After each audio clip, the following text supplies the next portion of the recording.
ಕೇವಲ 3 ನೆಲ್ಲಿಕಾಯಿ ಉಪಯೋಗಿಸ್ಕೊಂಡು ಕಡಿಮೆ ಪದಾರ್ಥದಿಂದ ಹೆಲ್ದಿ ಆಗಿರೋ 2 ಗ್ಲಾಸ್ ಜ್ಯೂಸನ್ನು ಹೇಗೆ ಮಾಡೋದು ಅಂತ ನೋಡ್ಕೊಂಬರೋಣ.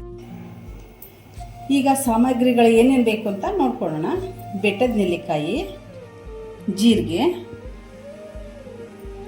ಉಪ್ಪು, ಹಸಿ ಶುಂಠಿ, ದೊಡ್ಡಪತ್ರೆ ಎಲೆ, ಮೆಣಸಿನಕಾಳು, ಕಾಳು ಮೆಣಸು ಅಂತಾರಲ್ಲ ಅದು. ಈಗ 3 ನೆಲ್ಲಿಕಾಯಿ ತೊಗೊಂಡಿದ್ದೀನಿ. 3 ನೆಲ್ಲಿಕಾಯಿ ಜ್ಯೂಸ್ ಮಾಡೋಣ. 3 ನೆಲ್ಲಿಕಾಯಿ ಕಟ್ ಮಾಡ್ಕೊಂಡಲ್ವಾ. ಇವಾಗ 3 ನೆಲ್ಲಿಕಾಯಿ ಕಟ್ ಮಾಡ್ಕೊಂಡಿದ್ದೀನಿ.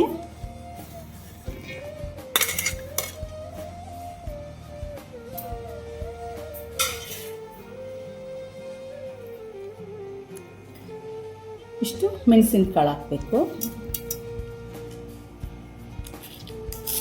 ರುಚಿಗೆ ತಕ್ಕಷ್ಟು ಉಪ್ಪು,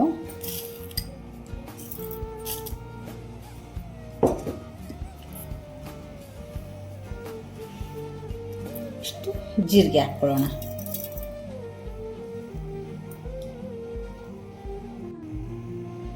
ಇಷ್ಟು ಹಸಿ ಶುಂಠಿ ಹಾಕ್ಕೊಂಡಿದ್ದೀನಿ.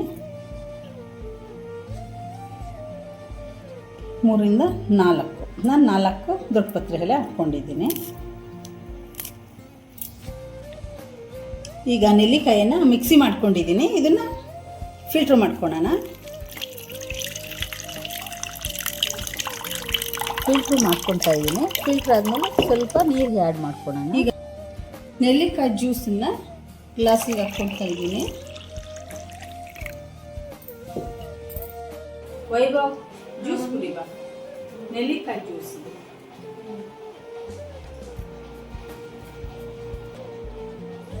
ಇದರಿಂದ ಏನು ಉಪಯೋಗ ಮಾಡಿ? ಇದು ಹೆಲ್ತಿಗೆ ತುಂಬ ಒಳ್ಳೆ ಜ್ಯೂಸ್. ಇದರಿಂದ ಸ್ಕಿನ್ ಗ್ಲೋ ಆಗುತ್ತೆ, ಏರ್ಸು ತುಂಬ ಚೆನ್ನಾಗಿ ಬರುತ್ತೆ, ಗ್ಯಾಸ್ಟ್ರಿಕ್ಕು ಆಗಲ್ಲ, ಮತ್ತು ಕಫ ಕೆಮ್ಮು ಕಡಿಮೆ ಆಗುತ್ತೆ. ಇದು ತುಂಬ ಒಳ್ಳೆ ಜ್ಯೂಸ್, ಹೆಲ್ತಿ ಜ್ಯೂಸ್. ಇದರಿಂದ ಫ್ಯಾಟ್ ಕೂಡ ಕಡಿಮೆ ಆಗುತ್ತೆ. ಉಪ್ಪಿನಕಾಯಿ ಮಾಡ್ಬೋದು. ಉಪ್ಪಿನಕಾಯಿ ಕೂಡ ಮಾಡಿದರೆ ತುಂಬ ಚೆನ್ನಾಗಿರುತ್ತೆ. ನೆಕ್ಸ್ಟ್ ಮಾಡ್ತೀನಿ ನಾನು ಉಪ್ಪಿನಕಾಯಿ. ಓಕೆನಾ? ಜ್ಯೂಸ್ ತಗೊಂಡು ನೆಲ್ಲಿಕಾಯಿ ಜ್ಯೂಸ್ ಹೆಲ್ದಿ ಆಗಿರೋದು. ಹಾಂ, ವೈಭವ್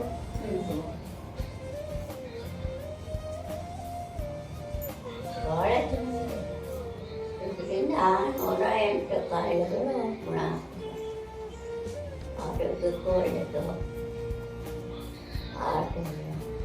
ವಾತ, ಸಂಧಿವಾತ, ಬೆಟ್ಟ ಎಲ್ಲವೂ ಒಳ್ಳೆಯದು. ಎಲ್ಲರೂ ಮಾಡ್ಕೊಂಡು ಕುಡಿಯೋದು.